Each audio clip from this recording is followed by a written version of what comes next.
Welcome back to Subreddit Storytime. Today, I'm going to be reading some stories from the Raised by Narcissists subreddit. My name is Casey, and I was raised in a narcissistic family.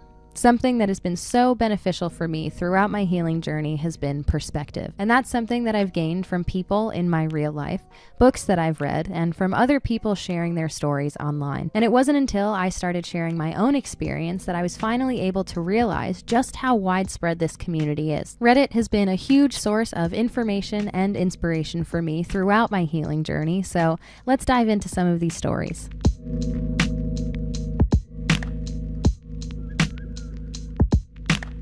Did anyone else's life significantly improve after moving out? I can't even begin to describe the drastic difference in my life from when I was living with my family to after I moved out. There were a lot of emotions, though, that were unlocked in the months or even years following moving out of my family's house.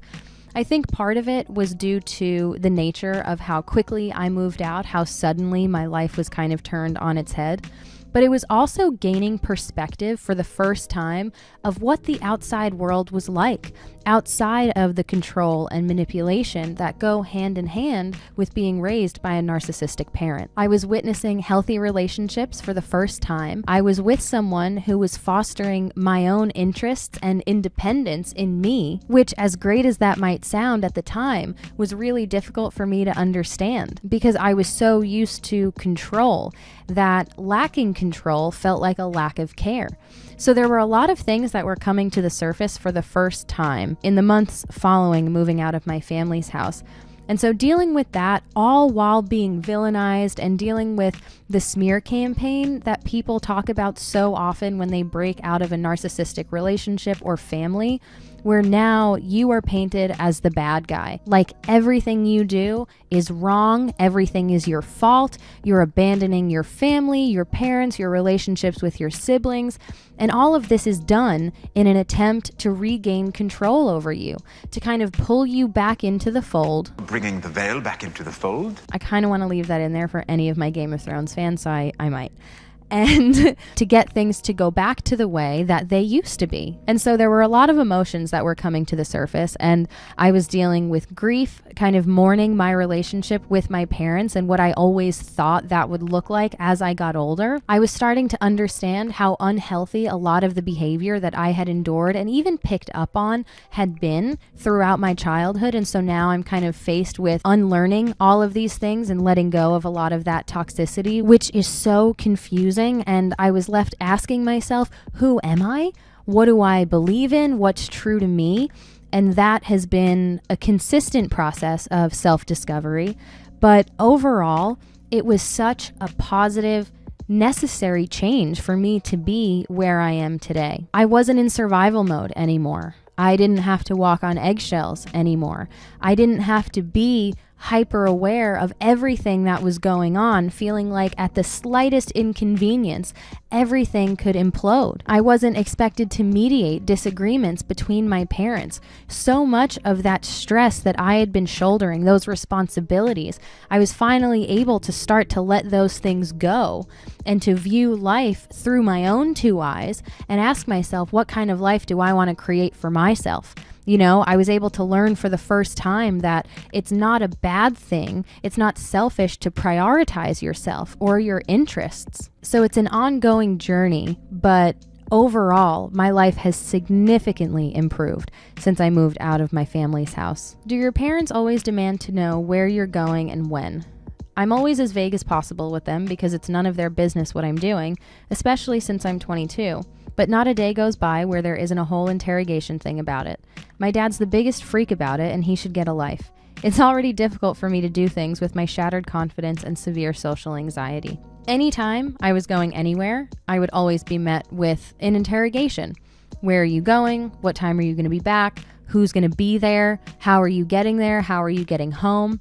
And not only was I met with so many questions, but it was also always expressed to me that it would be better if I had just stayed home. You know, I kind of understood that my narcissistic parent in particular would rather me stay home so that we could spend time together, so that I could be available to them. And so there was a constant feeling of guilt that would come along anytime I would want to go out and do something on my own or with friends of mine. Whenever I was making myself less available to my parent or to my family as a whole, I felt bad prioritizing myself and the things that I wanted to do. And not only that, but there's this sense of anxiety and paranoia because you feel like you're always going to be checked up on. You have to be exactly where you said you're going to be, exactly when you say you are, just in case your parent decides to come and check up on you to see if you're actually telling the truth. And I know I was told by my narcissistic parent that they had friends everywhere.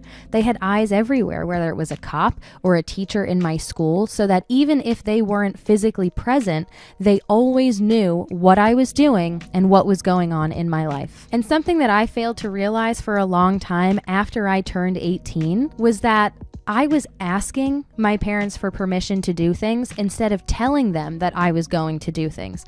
And this, I think, was just a result of me viewing myself as an extension of my parents rather than my own person. And so I felt like all of my time and energy went to them first. Like I owed them everything first before I was able to do anything that I wanted to do. And if I ever disregarded what they wanted me to do, or what they needed from me to do something that I wanted to do, then that was wrong. And I was being selfish, and I was a bad person if I did that. That I should always, 100% of the time, prioritize my family, even at the expense of my own emotional well-being, my mental health, or experiences that I wanted to have that now I had to miss out on. And so it didn't click for me that once I turned 18, I'm considered by pretty much every other adult as an adult myself. And so I no longer have to ask permission to do things. And yet I was still always asking, oh, can I go here? Or can I do this? Or can I stay out this late? Instead of simply telling my parents that I'm going to do these things because I am an autonomous individual. I did not realize that until after I moved out of my parents' house. And it was mind-blowing to me when I saw other parent-child relationships that were like that, where the parent treated the child as an adult once they reached a certain age. And I understand, especially if you're still living under the same roof, to respect your parents' rules, or to tell them, to give them the courtesy of telling them maybe what time you're going to be home, or if you're not going to be home that night.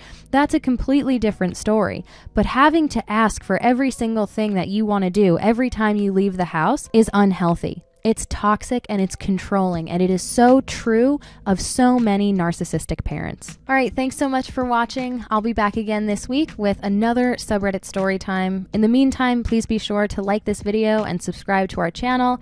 I've got 2 Subreddit Storytimes coming out each week, along with new episodes of It's Not Normal, the podcast, dropping every Thursday. Bye!